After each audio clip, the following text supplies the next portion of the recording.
Alright everyone, we are here with another off-season war. I am taking Path 7 in Section 1 and Path 8 in Section 2. This is a good one because you're going to see a lot of mistakes, one of which starts here.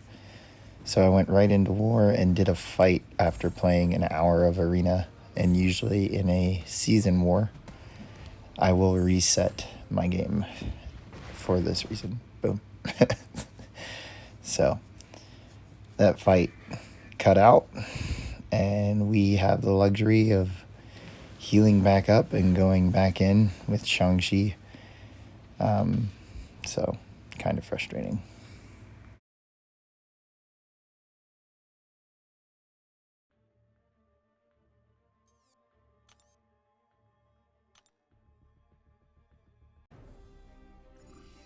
Alright, so for real this time, Thing on kinetic transference, which is pretty much the only thing on this node to worry about. I'm going to take it with Shang-Chi, and I'm going to experiment with how he does without boosts, because with boosts he triggers protect quite often.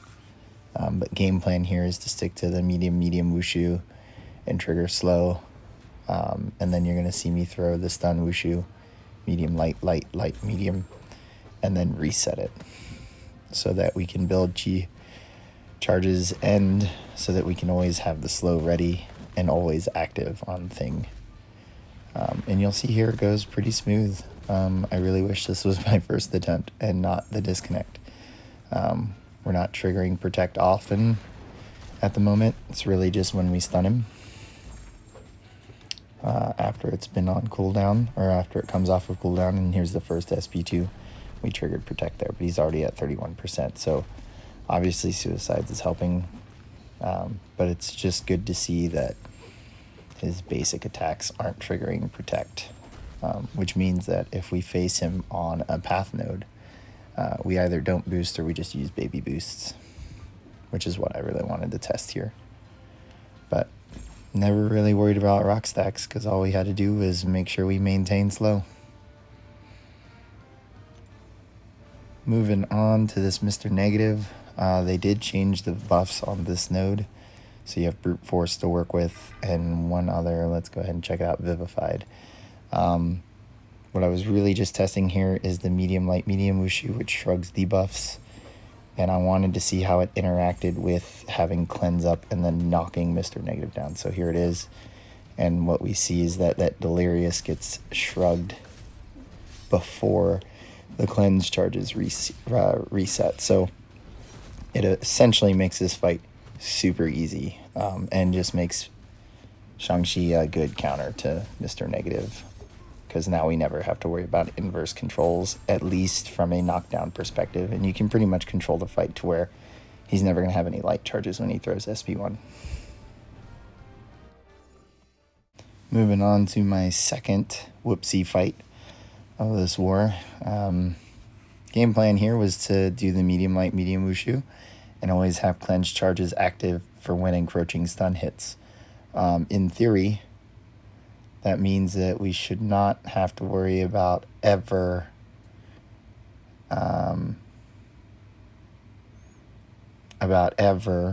getting stunned. And you'll see he already had some health loss, so someone already attempted this fight with Shang-Chi as well. But what you're going to see here, and I'm going to slow it down, I wasn't paying attention to encroaching stun because I thought I wouldn't need to. But even though you have the cleanse charges, the stun debuff is enough to throw your controls off. So I actually tried to dash back right there to bait out this SP2, and it just didn't recognize it because the stun was active for a split second.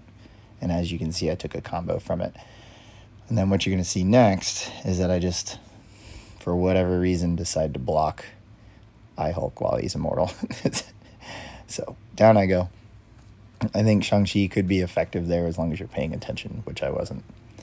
So someone else cleared that. Moving on to path 8. I'm going to take this Venom with Shang-Chi as well.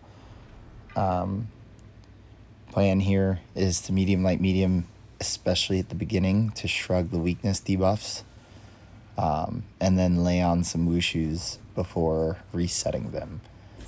And then when we get to SB2, make sure that we remove the weaknesses and then throw it. So You might see me just stick to medium, light, medium, and then the stun wushu, and then reset. Just because it's a nice flow, really easy. I can always get the weakness debuffs off in the rotation. And there we go, throwing an SB2 without it. That's only 8 cheat charges, so that's quite a bit of damage. And we're not boosted. So he's going down nice and easy. Gonna bait out this SB2 here. I'm just gonna block it. Now we're gonna knock him out. So easy peasy, not really too difficult here. Moving on, Manthing on the rich get richer. And Manthing has a few buffs, but he doesn't have them all at once. So we're not gonna worry about crazy power gain. So what you will see is a pretty straightforward Mr. Negative versus Manthing fight. We're just going to build light charges, parry heavy. We're going to evade counter to get the dark energy. And we're just going to combo him and build more light to dark as we get to SB2. And then we're just going to drop SB2. So you can see here I got to SB2 a little bit too fast. It's from the rich get richer. Holding on to those fury buffs too long. And here I'm just going to bait this out, and I'm going to wait and go ahead and evade counter. Realized he went unstoppable, so I waited to throw SB2 and then threw it once we had our opening. So, melt, melt, melt. Down, down he goes. Now he is on the rich get richer, so he's going to lose power from having a buff. At least more buffs than me.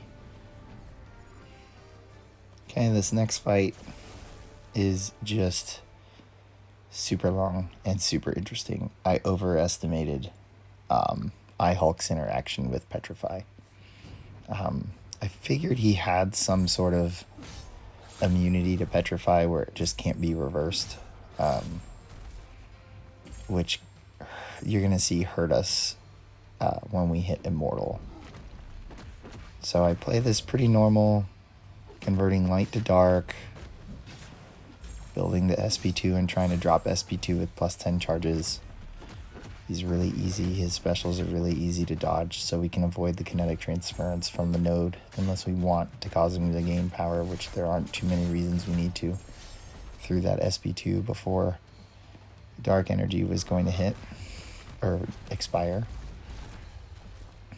And you see the healing's not being stopped from the double petrify, so it's a little concerning considering once we get to his regen at the end, it means we're not going to be able to prevent him from healing, so could get interesting here. And it did. So still pretty basic Mr. Negative fight, throwing SB2s with 10 plus dark charges, dark energies. He's about to hit Immortal here. So now we're going to avoid blocking. And you see he placed the Petrify on us. And then he pretty much healed full. So now I have to beat this Immortal timer and try and kill him before it ends. Or before it refreshes. So now I'm kind of ignoring building to 10 dark energy. I believe this will be the last SB2 I throw. Just because the process of building to SB2 with 10 plus dark energy is taking more time in eating up that recovery for Immortal. So I realize I have to speed this fight up and actually punch him in the face a lot more. So I decide to start throwing it without the 10 plus dark energy. I'm just going to go ahead and start throwing it with whatever I have when I reach SB2. I'm also going to start waiting for the invulnerability boost to fall. And there, that Immortal timer disappeared. So now we're going to have to deal with a hopefully not as big regen, but a pretty big regen when he hits Immortal, or when he finishes Immortal. So his charges are lower. He was at about 100 the last time. So now we're only at about 45.